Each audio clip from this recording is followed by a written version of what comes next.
ada 3 istilah yang di dalamnya terdapat kata tak kenal. Yang pertama, tak kenal maka tak tahu. Yang kedua, tak kenal maka tak sayang. Dan yang terakhir, tak kenal maka ta'aruf. Maka dari itu, perkenalkan saya Faiza, dai Ramadan dari Darul Hikmah. Jawab salam wajib hukumnya, supaya kita masuk surganya. Assalamualaikum warahmatullahi wabarakatuh. Hamdan wa syukran lillah, salatan wa salaman ala rasulillah, amma ba'du. Pertama-tama dan yang paling utama, marilah kita panjatkan puja dan puji syukur kita atas kehadirat Allah Subhanahu wa Ta'ala, Tuhan yang telah menciptakan alam Indonesia yang di dalamnya terdapat berbagai suku, bangsa, budaya, dan agama, juga tak lupa para penonton dimanapun Anda berada.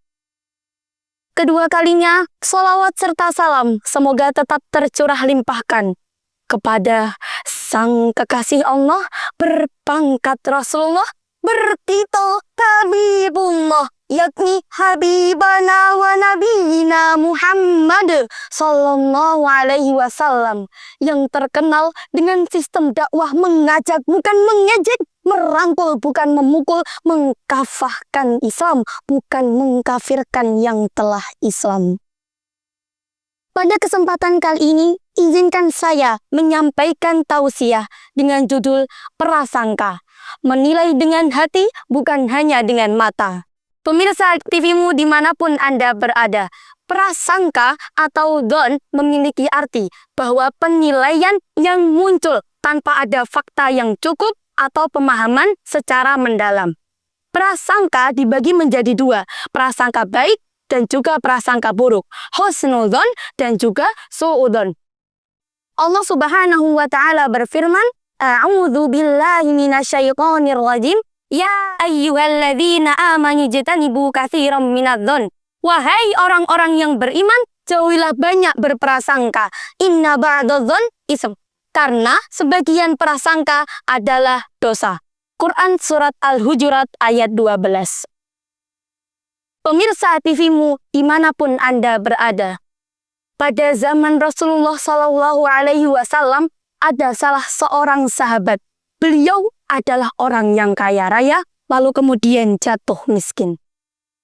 Ketika sahabat ini kaya raya, beliau memiliki banyak teman. Setiap malam rumahnya dipenuhi oleh teman-temannya. Mereka makan, mereka pinjam uang, mereka minta tolong, atau bahkan hanya sekedar curhat.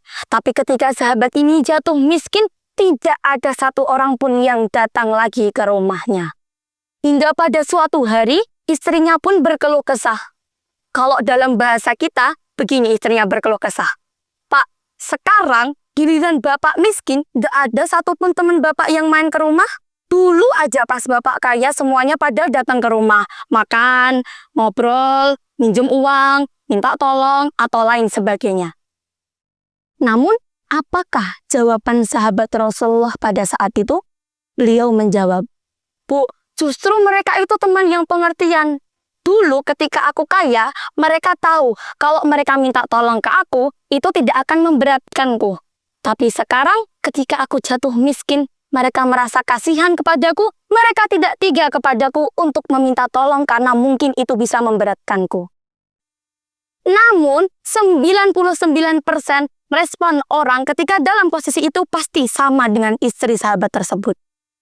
Itu adalah perasaan yang timbul karena prasangka buruk. Padahal Nabi Muhammad SAW telah bersabda, Iyyakum wadzonna, fa inna dzonna akdzabul hadis. Jauhilah oleh kalian sifat berprasangka buruk, karena prasangka adalah ucapan yang paling dusta.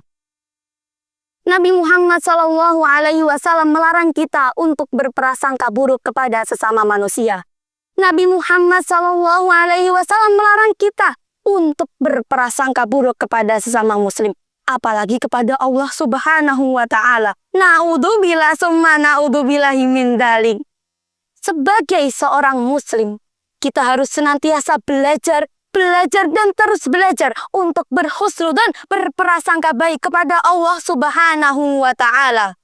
Bagaimana caranya? Caranya adalah dengan belajar menerima, belajar menikmati, belajar ikhlas dengan apapun yang telah ditakdirkan Allah Subhanahu wa Ta'ala. Karena apapun yang telah ditakdirkan Allah Subhanahu wa Ta'ala itu adalah yang terbaik untuk kita dalam kacamata Allah Subhanahu wa Ta'ala. Boleh jadi kamu membenci sesuatu padahal ia baik bagimu. Dan boleh jadi kamu menyukai sesuatu padahal itu buruk bagimu. Allah mengetahui sedangkan kamu tidak mengetahui. Quran Surat Al-Baqarah ayat 216. Jadi jangan pernah menghina keadaan, karena malam pun tidak pernah menghina takdirnya menjadi gelap, dan daun pun tidak pernah marah kepada angin yang telah membuatnya terjatuh dari ranting pohonnya. Kita harus senantiasa berhusnudzon kepada Allah Subhanahu wa Ta'ala dan juga kepada sesama muslim. Karena ketika kita ridho dengan ketetapan Allah, maka Allah akan ridho kepada kita. Demikian yang dapat saya sampaikan. Obat tombolara sedaya lepat kula nyuwun pangapura. Ihdinas siratal mustaqim.